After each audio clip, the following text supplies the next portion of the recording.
Good morning, everyone, and welcome. It is Full Press NFL Sunday. It's November 19th. It's Week 11, and AFC quarterbacks are just dropping like flies right now. I don't know how many are actually left. I think the joke being there might be a line outside of Tom Brady's residence somewhere. And quite frankly, it'd be kind of an upgrade. Let's be honest. For I'll say it for all of them, even Joe Burrow, because Joe's been great.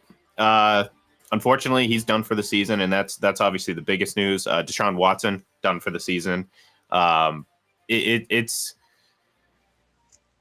not looking good for the Bengals. I talked about it a little bit. I want to say Friday morning on FBC Radio Live, and I fear that the Bengals might be in the same spot where the Bills are, and that is I feel like they've peaked in terms of hype. Doesn't mean that they still can't win, but the momentum is certainly not going in that direction anymore. We've seen that with the Bills for weeks now.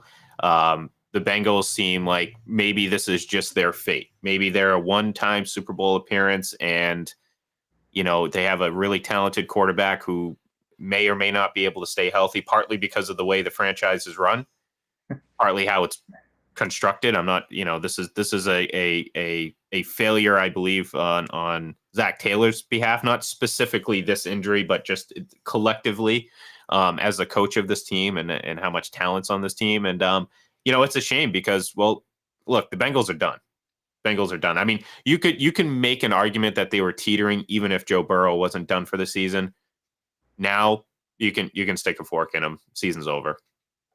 Yeah, I'm kind of right there. It's always kind of interesting to see how teams start the season. Obviously, they've been slow starters seemingly every year, and some teams are able to kind of battle through that and obviously get hot at the right time. And it seemed like they were on their way, but dropping that one to Houston the way they did, Texans were pretty much in control of that game the whole way through. I know the Bengals had some chances at the end. Tyler Boyd drops that would-be touchdown in the end zone, but once the Texans kind of had the start that they did in that game, it just seemed like the panic meter went up for the Bengals, and I think from the perspective of, like you said, peaking, I think right now, especially with I think this current group, it's going to be interesting to see what happens this offseason. T. Higgins obviously will be a free agent. We'll see if he is franchise tagged. It wouldn't surprise me if he is, but obviously going to cost a lot of money whether he's tagged and extended or tagged and traded. So a lot of big decisions, at least with this current group. It's going to be definitely a little bit different probably going forward around Joe Burrow once he returns. And then for the Bills, little shocked to see Ken Dorsey get the axe. I know they probably felt like they had to make a change. They probably don't, obviously, if they don't have 12 guys on the field there at the end of that game. But, their offense still kind of ranks in the top 10, I think, most categories. So it's kind of a puzzling move, but pressure going up in Buffalo. I think even before that Denver game, playoffs were kind of starting to become maybe a non-factor for Buffalo even before that loss. So it's just kind of a different feeling in the AFC than prior years, where it just seems like probably Baltimore is Kansas City's biggest challenger, and we'll see if Miami can kind of come through finally against some big dogs down the stretch. Yeah, I mean that's really what it's about, and I agree with you. The Ken Dorsey thing kind of feels like they just needed a scapegoat. They can't fire the head coach. They're not going to bench Josh Allen, but look, this offense this team has been kind of on the brink for a while now. This is nothing new. We saw Stephon Diggs' brother Trayvon Diggs say some things that Stephon Diggs says he can't control what other people say, but it's hard to believe that Trayvon Diggs, his brother, is not in some way expressing some of the things that Stephon Diggs actually feels. I'm not going to say it's verbatim, but I'm not going to sit there and pretend like, Trayvon Diggs is just saying this stuff out of the blue because, well, Stephon Diggs can be very vocal and frustrated. And we've seen that on the sidelines. We've seen that throughout the season. And it's like, how do you get that back? And first of all, I can't see a path for that. Like there's no, it's not like, the Sean McDermott honeymoon phase is over. This in the media and within league circles, he's not looked at as one of the next big things. He's kind of looked at a guy that's just a guy who's like a lot of other coaches in this league, where it's like you have a. I mean, we've talked about it before. There's not a lot of great coaches in this league. So when I say Sean McDermott is not a great coach, that puts him in the vast majority of coaches in this league. Just like I don't believe there's a lot of great quarterbacks in the league right now. Certainly now without injuries, and even then, I've been leaning towards a movement of redefining the word great, because I think we throw that around way too easily. And every young quarterback with a little bit of talent is now great. And I think that gives us a perception that, well, the league's in a little bit better spot than what it is. And the reality of it is it's pretty bad. And to your point, you're probably really hoping that Miami can pick up their game a little bit and that Baltimore can continue to play well. I mean, they got to scare themselves with Lamar Jackson. Mark Andrews is done for the season. Odell Beckham Jr. came off gimpy after a pretty solid night. So there's still problems in Baltimore. Like I said, Buffalo again. If maybe this is it. Maybe Buffalo is going to surprise us all and pick up their game in the second half of the season, and of course Kansas City. But beyond that, I mean, there's really not much in the AFC. I mean, the Chargers. No one believes in the Chargers. I mean, that's not going to happen. I mean, a lot of these other teams are just mediocre, and until Miami can show a consistency in terms of beating really good opponents, they're nothing more than kind of just a entertaining show. That's what it is. I mean, it's an entertaining show. Wins and losses don't necessarily matter. You just know that they're going to put an entertaining product on the field, one way or the other, whether it's good or bad. So, yeah, it's pretty, I guess, dire in the AFC, so to speak. I don't know what ultimately that's going to do moving forward. I mean, we're looking at, we're kind of, the Patriots don't play today, so thankfully they will not lose.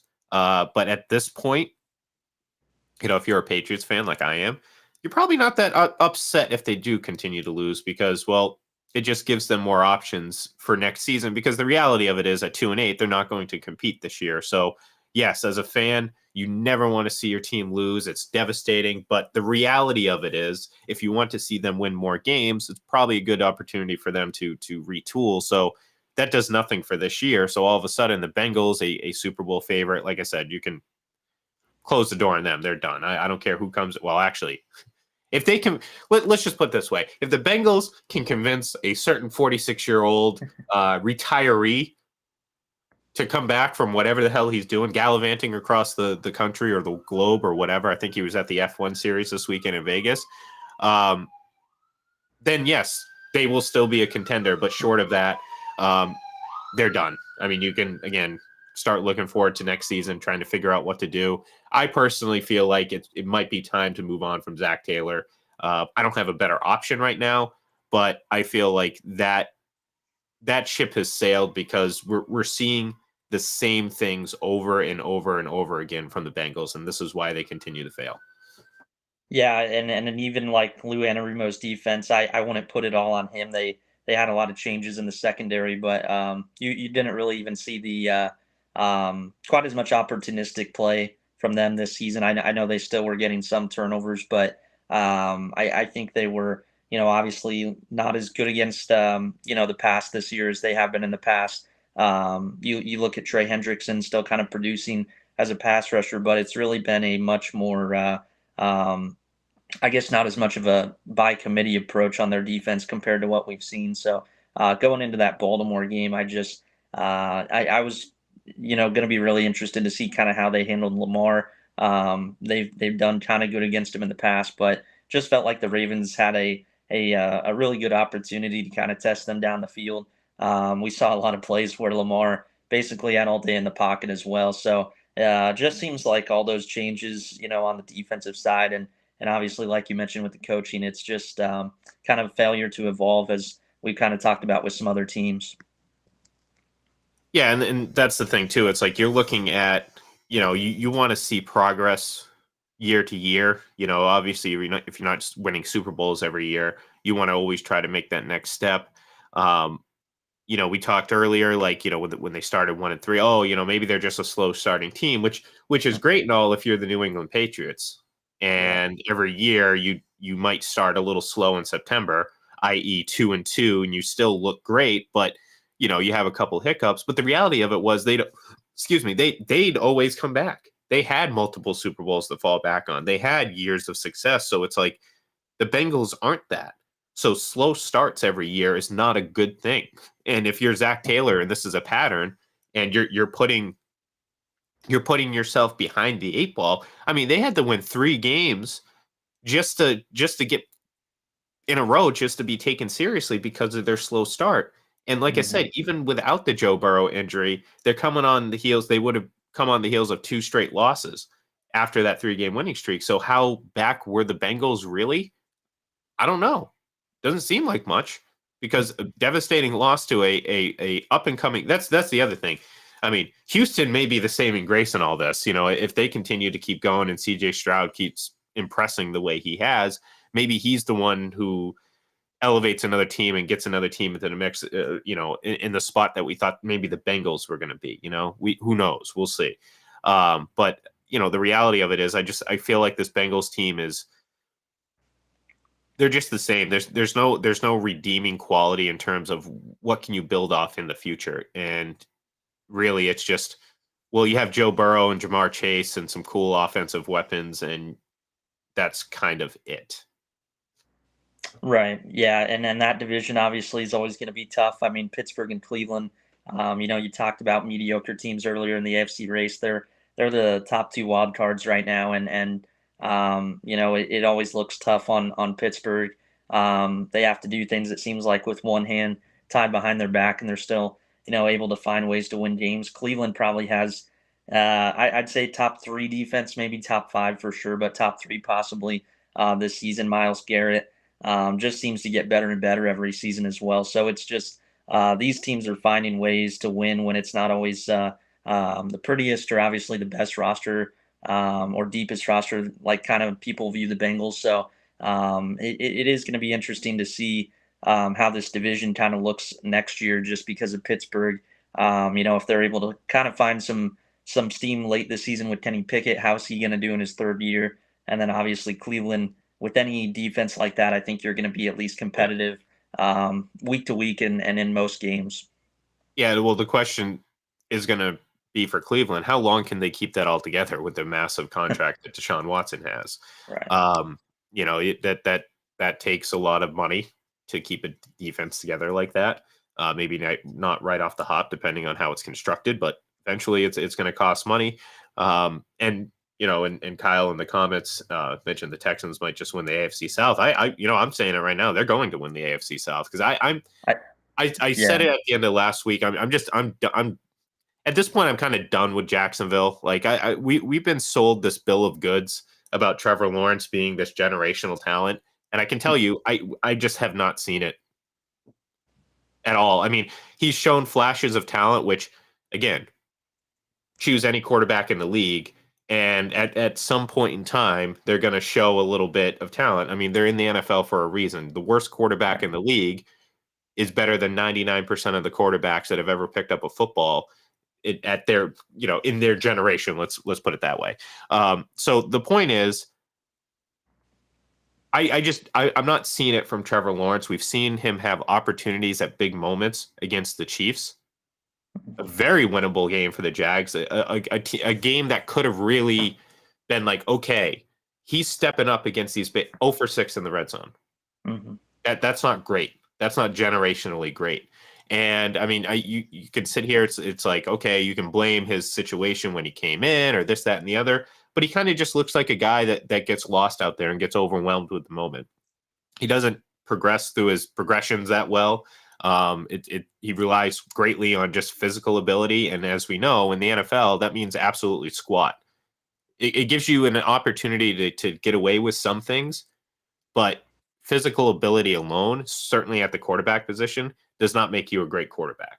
So eventually you have to put things together, and I just haven't seen it from them. I see this Jaguars team lose big games, and every time you expect them to really make a statement, they go out and get just manhandled by better teams. So I'm out on Jacksonville for now. So I do think the Texans are actually going to win this division.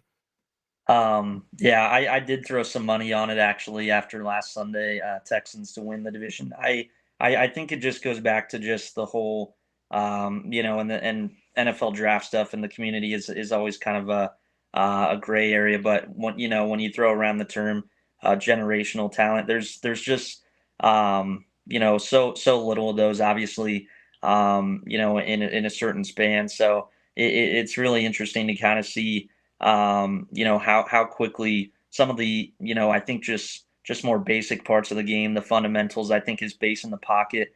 Last year he was kind of toesy, getting up on his toes a little bit going into a matchup with the Chiefs last year. I kind of remember, and then this year it's just like you said, it was just not consistent enough. I think not going through the progressions.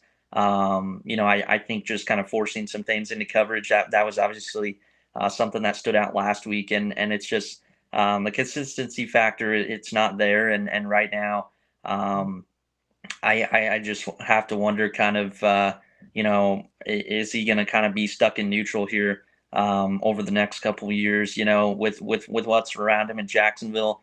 Obviously, not the best set of weapons in the league, but I think Jacksonville's done a really good job, at least giving him some talent, and it's not being taken advantage of right now for sure.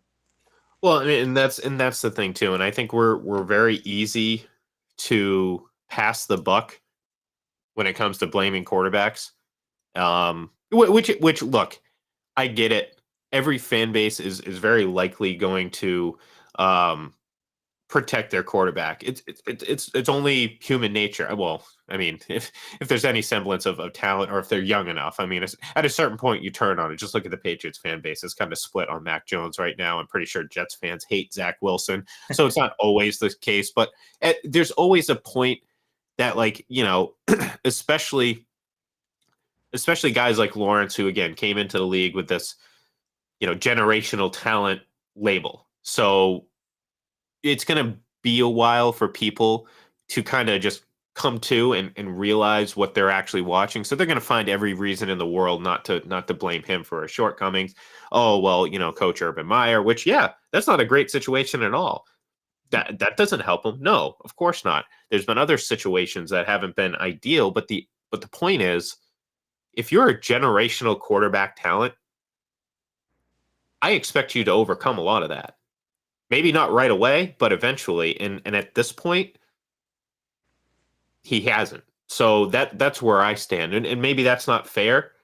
I mean, I'm not a professional quarterback coach or anything like that, but I just, like I said, if this player, if you're trying to sell me on a player being generationally great, just not a high draft pick, not like, oh, a lot of potential. No, this is, when he was coming out, they were talking about Peyton Manning and Andrew Luck, like one of a kind. Like, those guys came, like, Peyton Manning didn't win right away, but Right. you could tell the guy was special. You could tell that he had something different, and it didn't take long for them to be perennial 12, 13, 14 win teams. So again, if it's true, if Trevor Lawrence is a generational talent, he has to overcome some of those obstacles, as do other great quarterbacks, i.e., Josh Allen. If you're going to sit there and tell me that he's a great quarterback and not just a poor man's Brett Favre, which I believe,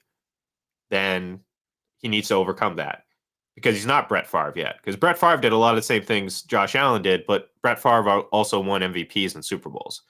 And I know he's not Kyle's favorite player in the world, and I'm certainly not commenting on his outside of football personality, which, I mean, that's a whole podcast series if we want to get into that. But the reality of it is they share a lot of the same qualities, except for, well,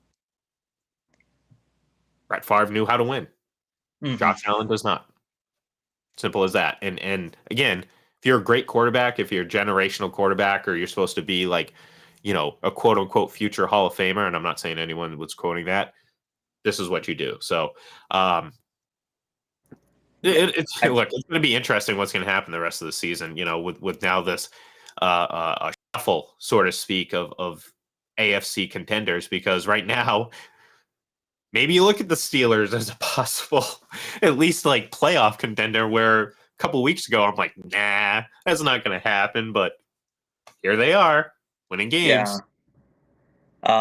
Yeah, I guess one last thing on the quarterback then. I think it's just everything's hyperbole. I think obviously with the physical attributes, but the decision making, I think, and just how they operate in between the years. I think, that's always the $1 million question that you kind of have to figure out as a team. And I think that's something that obviously doesn't get talked about enough when you're talking about draft stuff and the potential of these guys. So it's something just staying in that division with C.J. Stroud. I think from the jump when he started that COVID year at Minnesota, you could kind of see the poise he had, stepping up in a big moment. Replacing Dwayne Haskins, and I think that's just something that already feeds into his Houston team as a leader. It's there's just certain guys that just know how to kind of handle the moments and obviously take kind of the easy decisions instead of working hard to make kind of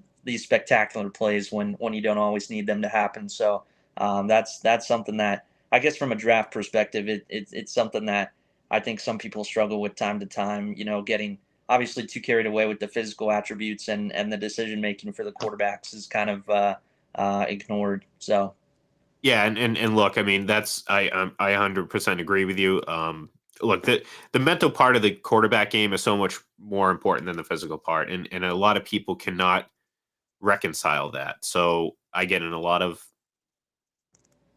quarterback play that to me seems silly, but the reality of it is other people, I think, just inaccurately, like you said, view physical talent or physical ability. I'm not even going to say talent because the word talent again is misused as well. Like talent, quarterback talent is different than when people say, "Oh, he's so much talent," he's so talented. Basically, they're talking about what if they can run around or do weird things with their body. That's talent in the eyes of a lot of fans, and it's like that's athletic ability, sure, but it's not quarterback talent. So some of the most talented quarterbacks ever were not physically gifted. They're not going to sit there and run 4.40s. It's just that's not going to happen. But the reality of it is it's not always apparent in every quarterback, and in this highlight reel generation. And look, executives are just as guilty of it. Talent evaluators are just as guilty of it.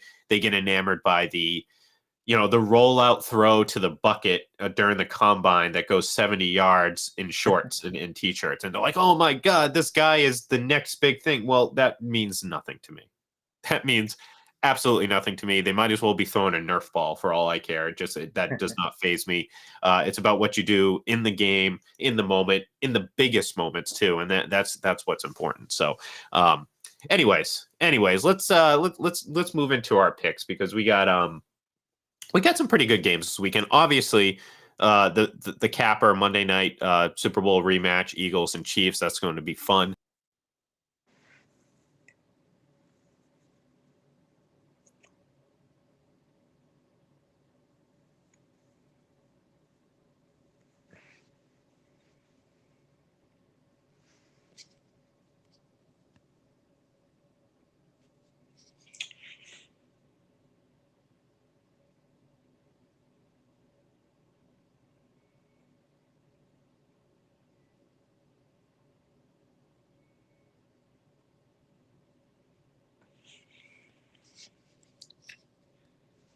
lost him maybe. Might have lost him. Not sure. Let's see if he comes All back. right, there we go. I think we're back. Yeah.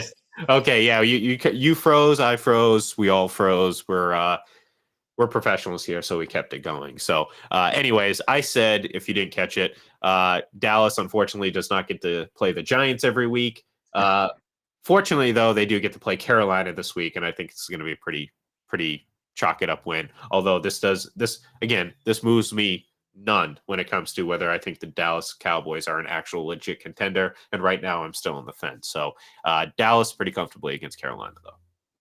Yeah, pretty comfortably for me as well. I think they've averaged 33.7 points per game against teams with losing records. So these are the kind of games that Dallas knows how to kind of get in a groove. Carolina, it's kind of obviously weird situation. Reich taking back the play calling duties after Thomas Brown had it, I think, for about 3 weeks. So I don't think this will be close. I like Dallas. Next, Pittsburgh at Cleveland. We spent a lot of time talking about these AFC North teams. I like Pittsburgh in this one.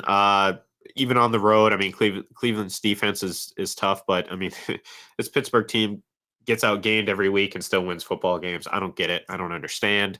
But I do know they still have their starting quarterback, and Cleveland does not. So I'll give Pittsburgh the edge, mostly because of the defense, not because of the starting cornerback thing. But I like Pittsburgh. I went Pittsburgh as well. This was kind of a flip a coin game for me, but I think you're starting to see some positive signs in some areas offensively for Pittsburgh. Starting to get the run game going. We know Jalen Warren can be pretty dangerous, but even Najee Harris, I think, is starting to get his footing. So I think that'll kind of continue this momentum into this division game. So I like the Steelers in a close one.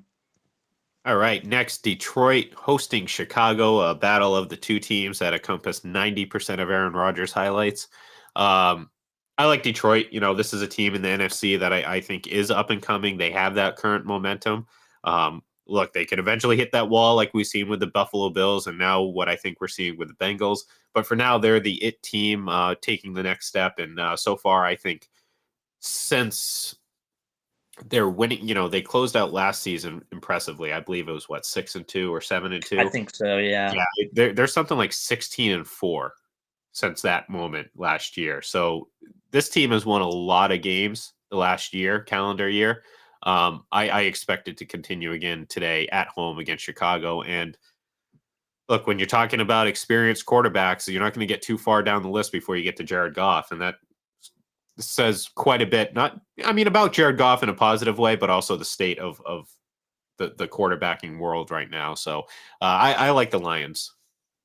Yeah, I like the Lions as well, and obviously just watching that game last week, we know Detroit can beat teams in a variety of ways, but I think just the trenches that they've built, is what's going to kind of keep them in that playoff race as long as they can go. But yeah, against Chicago, Justin Fields is back, but don't really think it's going to make much of a difference. I like Detroit pretty comfortably today. Next, we have the Texans hosting Arizona, and you know, Kyler Murray's back again for a second week. I think it's gonna be a really good matchup. But look, I'm rolling with Houston right now. Like I said, I mean, which if anyone's ever listened to me at any point over the last handful of years, I've never, I've been very negative about the Houston Texans, mostly because of their previous regime. But I want to see this thing going. I want to see C.J. Stroud keep proving quite a bit, and what he's done the last couple weeks. I want to see it rolling. So, yeah, give me Houston in this one. Yeah, I'm going to go Houston as well. Obviously, Arizona probably a little more competitive than some of the other kind of bottom feeding teams, but just think Houston's in a groove right now that it's hard to shake them out of. And CJ Stroud, we'll see if he can kind of continue to build on his MVP case. I think obviously Offensive Rookie of the Year is already his, so we'll see if that MVP case can kind of continue to build in this stretch run. And I think he has another really solid day today.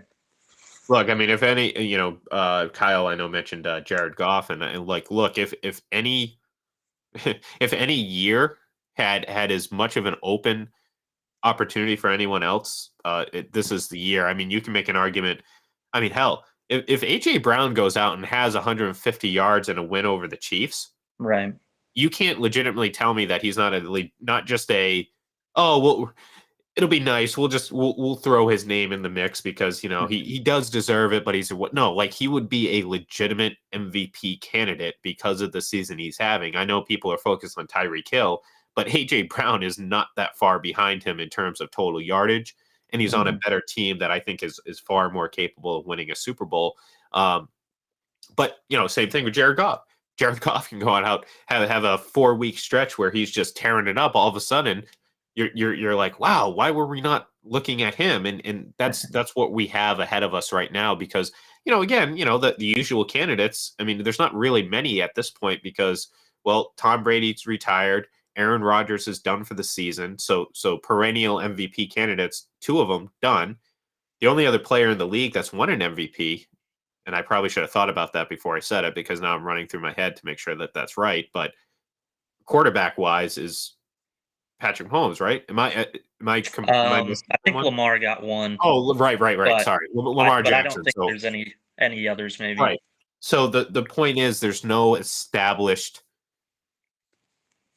vet. It's certainly not what we had, 10 years ago, where it was like there's about 7, 8 quarterbacks that had MVP winning seasons and we're certainly still in the mix. Or a guy like Drew Brees, I mean, who again probably did everything but win an MVP in the years that he was great. So yeah, I mean, why not? Why not Jared Goff? Why not CJ Stroud? I mean, look, the thing I say about CJ Stroud is and I feel like these narratives, I guess, and maybe it's because they're narratives, but these narratives don't get taken into account as much. And by that I mean the fact that Houston has already won more games than Right. they did all of last year. So I believe that matters. So, like, for example, and no, I certainly think in 2020 that Aaron Rodgers certainly deserved the MVP, but like I could have made a case that the fact that Brady went to a new team without a training camp and went on and led that, that to me I think is a MVP case maker, on top of obviously he was statistically great too.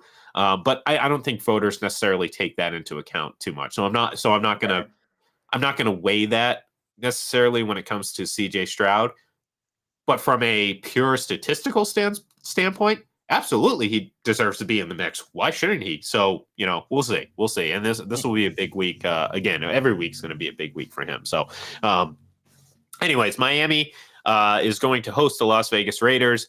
I got Miami in this one. This is definitely I think the Raiders have been flying pretty high, but this is a perfect Miami looks dominant game where they just play a bad team and look really good, and we're all like, "Oh, Miami's great. They're awesome. They're going to put up 50 points a game," and then we forget that the Raiders aren't that good. So I like Miami in this one, but again, like you said earlier, we gotta see them do it against really good teams consistently. Yeah, I got Miami as well. It's going to be interesting to see, I guess, how much more physical the Raiders are maybe in this matchup compared to what they would have been without the coaching change. That's something I guess could keep it kind of close, but in the end, it's at Miami. It's a track meet down there every week, and now Devon Achan is back with them as well, I believe. So just having that speed against this Raiders team, I think it's just a great recipe for Miami. So I got the Dolphins. All right, next we have the Giants heading to Washington to take on the league's leading passer, Sam Howell. He won me a fantasy game last week, so I'm really big on Mr. Sam Howell. Like I don't care who the Giants are playing; they're going to lose. So Washington, I just hope they save their best game for next week when they play the Patriots, and hopefully we have a repeat of Super Bowl 42 and 46 where the Giants upset them. But this week it's all about Washington, and I'll be rooting for the Commanders.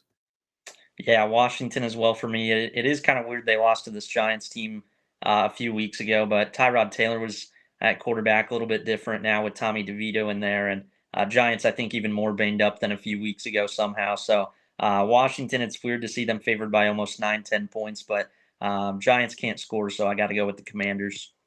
Next, the Packers are hosting the Chargers. I like the Chargers in this one. The the Packers have defensive problems. They're not as obviously anywhere close to what they were offensively in years past. Um, Not that I have a lot of confidence in the Chargers, but I feel like this might be a nice little Chargers victory. Yeah, Kyle agrees with me. Chargers will win. So, yeah, give me Justin Herbert and the Bolts. Yeah, the Chargers can still easily charger this game and keep it close, which wouldn't Exactly. surprise me. But Jordan Love in the offense, it's kind of weird. You see him make some really good throws, but they just don't put a lot of fear into you right now. Young team going through a transition, so I'm gonna go with the Chargers. But wouldn't surprise me if it's still close. Next, in an attempt to further my agenda against the Jacksonville Jaguars, I'm picking the Titans on the road with the upset. Look, this Titans team is weird. This isn't a talent poor team. They actually have a lot of talent. They're just not good. They don't play consistently. They don't have a good enough quarterback. And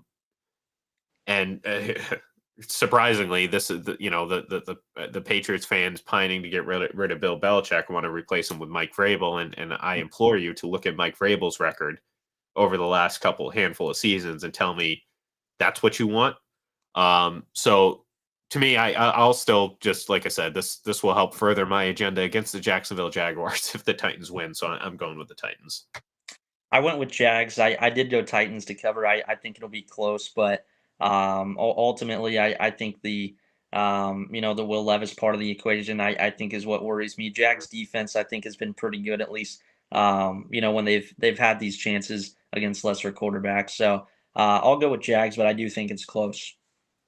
All right, next we have San Francisco hosting the Tampa Bay Buccaneers, and when I picked this game, the spread was 11.5. I think that's appropriate because I think San Francisco is going to easily cover that. I think the best teams right now reside in the NFC, the top two teams in the league, and that's San Francisco and Philadelphia. But I also think that the gap could potentially be pretty drastic to everyone else. Like, I'm not like the Lion. Like I said, we were just talking about the Lions. I mean, I like what they're doing right now, but it's kind of one of those things where it's like you kind of, I have to see it before I truly believe it with the Lions. I got to see them, double their playoff wins since 1957 before I before I start buying into them. And same thing with like a team like well, actually, that's the only other team that I'm thinking of right now. San Francisco, Seattle has their moments, but I like San Francisco in this one quite a bit. The last time these teams played, actually, the last time, with Brady, they dominated. So it's like it's not out of the realm of possibility that's going to happen with Baker Mayfield in their center. So give me San Francisco at home. Yeah, San Francisco as well for me. Not a whole lot to add. It's just Baker Mayfield. I think his style of play, exactly what the Niners, I think, defense wants. Kind of that, kind of slower moving guy. Not really the most mobile. So it's going to be a big day, I think, for the 49ers. Like, I don't think Chase Young's going to have quite the impact that Christian McCaffrey had on this team. And that's not an insult to Chase Young. I mean, it's just look at what Christian McCaffrey has done with the 49ers since he showed up. Right. But I mean, back-to-back seasons, they've swung and look like they could have potentially hit a home run with their middle of the season acquisitions and guys that just really, we were looking at the 49ers a couple weeks ago and saying, wow, their defensive line, it's just not quite the same as it was the last couple of years. So what do? They go out and get the best defensive lineman available and not just by virtue of being the only lineman available. He just happens to be a very high draft pick talented player that, could thrive in this 49er system. So good for them. And with Bosa too. Yeah, exactly. I mean, those are the things that makes me impressed with the 49ers front office to be able to identify things like that, because I think stuff like that does matter. To some players, not everyone, but like you could see that maybe Chase Young was a guy who needed a little bit more motivation, and by that I mean being on a team that's actually a contender, not like Washington. And then you team him with a former teammate. It works out pretty well. So, all right, next we have Buffalo hosting the Jets. And look, I took Buffalo, but I am not. I have zero confidence in that pick because we've seen, not just this season, but in the last couple of seasons, the Jets really play Buffalo pretty tough and like be kind of their Achilles heel. It would not shock me if the Jets won this game, and not, for some surprise, but just because they play them well, and Buffalo's just kind of teetering at this point. So I like Buffalo to win. I just don't like it that much. And like I said, I'm not going to be putting any money on that because I would not be confident in that pick. Yeah, I know it's at Buffalo, but I was surprised to see the spread was a touchdown in this game. I know the Jets are really struggling offensively too, but You mentioned it just with how tough they've played Buffalo. I think it's going to be another one that comes down to the wire. I'll pick the Bills, but nothing would surprise me at this point between these two teams. So I think it'll really come down possibly to the last drive, but I'll give the Bills the edge. All right, next we had the Rams hosting the Seahawks in a these matchups are always entertaining. Doesn't really matter how each team is or who's playing or whatnot. I like Seattle in this one, but like I said, I think it's going to be a lot closer than we expect. This might be one of those wacky, ends on the last drive type of games. So I'll take Seattle, but I'm looking forward to a pretty entertaining affair. I went with the Rams on this one. Matthew Stafford back. I believe McVay, including playoffs 9-5 against Pete Carroll. So for whatever reason, they just know how to beat this team. And Seattle's kind of one of those. They're not probably a true contender in the NFC. They're probably just outside of that. A little bit shaky week to week too. And I think that time this time it'll kind of come back to bite them that little bit of shakiness. So I like the Rams this week. All right, next we have the Vikings hosting the Broncos, and I'm sorry, the Broncos hosting the Vikings. I like the Broncos in this one. Their defense has been very impressive the last handful of weeks. I think, sorry about that. I think, unfortunately for the Vikings, the Josh Dobbs thing is going to wear out a little bit. I don't think this is any sort of revelation. Sorry, just getting over being sick, folks. So I'm hanging in there. I like I said, I like the Broncos. Russell Wilson's had a fine season. This defense is looking a lot more like the unit we thought it was going to be heading into the year, the last few weeks, and I think that's going to continue. So give me the Broncos. I went with the Vikings on this one. This was honestly the toughest one for me to pick this week. I keep picking against Denver and it hasn't worked, so might hurt me again. But I went with the Vikings just because kind of the same logic I used last week with the Vikings defense. I think this is just how much pressure they bring, the success they have right now with kind of a transformed secondary as well. I think it'll actually set up well against Russell Wilson. So. Tough one for me to pick, but I went with Minnesota. Another close one this week. And no, Kyle, Joshua Dobbs not for MVP. Yes, who has the better quarterback on Sunday? It's got to be Russell Wilson. Like, look, the Josh Dobbs story the last couple of weeks have been fine, but it has been nice and it's cool and everything. But I mean, the guy's a journeyman quarterback for a reason. Like, I'm not going to sit here and say he doesn't, he's a bum or anything like that. But, there's reasons for that. I don't think people were wrong a lot of the times. Eventually, he'll start looking more and more like that as the season goes on if he stays under center. So, all right, last but not least, obviously the game of the week, the Super Bowl rematch, and quite possibly a Super Bowl preview the way we're going, at this rate, Look, I took Philadelphia in this one. Their weakness, if they have one, is their secondary, which in years past.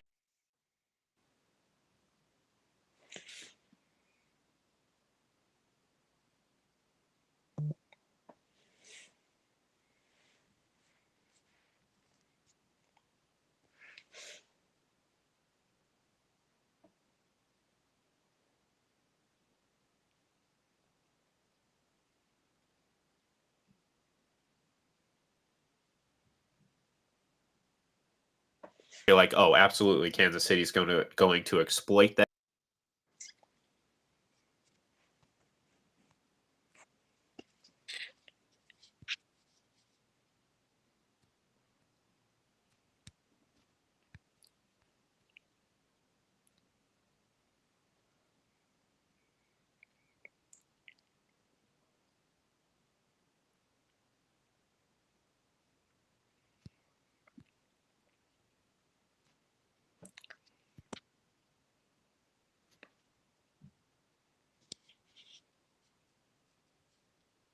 Call it a day. Oh, are we back here? Did we finally? Hey, there we go. There we go. I thought I picked the Eagles. I don't want to go through my spiel again, but I thought maybe that was what kicked you off the off the broadcast. But no, I just, like I said, I felt the Eagles' weakness is their secondary. The Chiefs, that this is just not a Chiefs team that's going to exploit that right now, because their strength on offense comes through the running backs and the tight end, who still is really great, but not playing at the level that he was last year, which was kind of a game breaker. And this year, still the best tight end in the league. Just, age, I think, is catching up. So I think Philadelphia is going to take advantage of that. And I also think the revenge factor for losing the Super Bowl is going to be a little bit extra motivation for them this week. So I'll take the Eagles.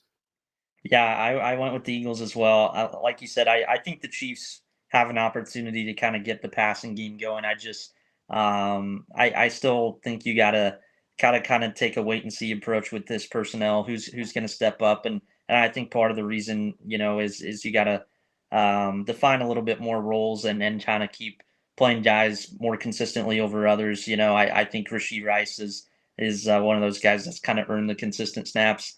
Guys like Kadarius Toney, Sky Moore, they played less than 25% in the Germany game against Miami. So I think they have the opportunity to get this going. I don't know if I can say they're going to do it on Monday night against this team quite yet. So I went with the Eagles. I think it'll be a close game, but I think it's one of those where Kansas City's right now inconsistencies on offense. It's just going to be a little bit too much, and Jalen Hurts, I think, is just we'll see if he can kind of continue to remain savvy against good defenses. He's probably I think odds wise leading the MVP betting market right now. So we'll see if he kind of continues that. But I like the Eagles to kind of just make the more simpler plays and come out on top.